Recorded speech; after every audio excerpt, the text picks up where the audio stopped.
नमस्कार दोस्तों।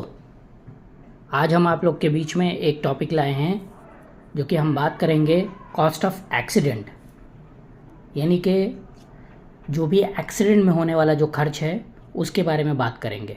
ठीक है, तो दोस्तों आप जानते हैं कि एक्सीडेंट सिर्फ एक इंसान को चोट नहीं पहुंचाता, बल्कि कंपनी को, परिवार को और हमारा कैरियर को भी नुकसान पहुंचा सकता है।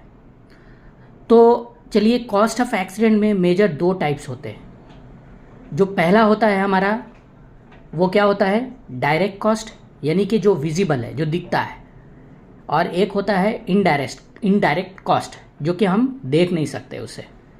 ठीक है, तो डायरेक्ट कॉस्ट की बात करें तो इसमें क्या क्या आता है वो हम बात करेंगे।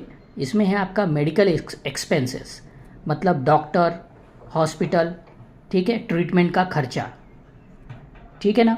उसके बाद आता है इसमें कंपनसेशन, यानी कि कंपनसेशन में जो इंजर वर्कर को दिया जाने वाला पैसा या मुआवजा, उसमें। और नेक्स्ट क्या आता है, रिपेयर और रिप्लेसमेंट, मतलब कि जो मशीन्स, टूल्स या मटेरियल डैमेज हुआ है उसका खर्चा क्या है, वो भी इस कॉस्ट में जाता है।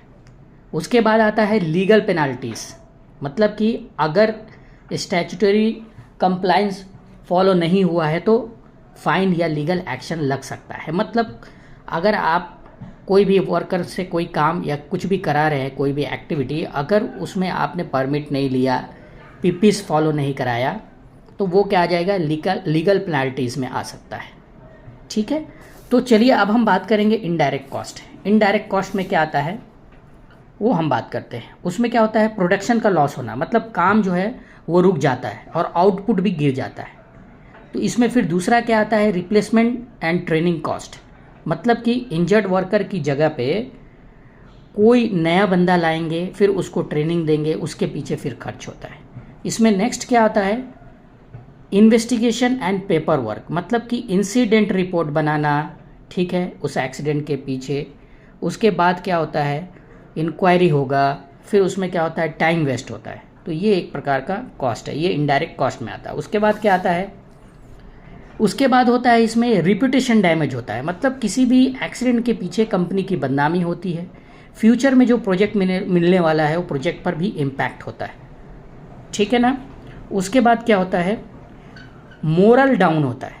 मोरल डाउन मतलब क्या हो गया आपको, मोरल डाउन मतलब हो जाता है दूसरे वर्कर को कॉन्फिडेंस उसका लो गिरता है, कॉन्फिडेंस लो होता है, फेयर क्रिएट होता है, मतलब डर क्रिएट होता है। ठीक है, और इसमें एक चीज़ बता देता हूँ आपको, इसमें इनडायरेक्ट कॉस्ट जो होता है डायरेक्ट कॉस्ट से 4 to 10 टाइम्स, यानी कि 4 से 10 गुना ज़्यादा जो है ये कॉस्ट होता है। कौन सा, इनडायरेक्ट कॉस्ट, डायरेक्ट कॉस्ट से।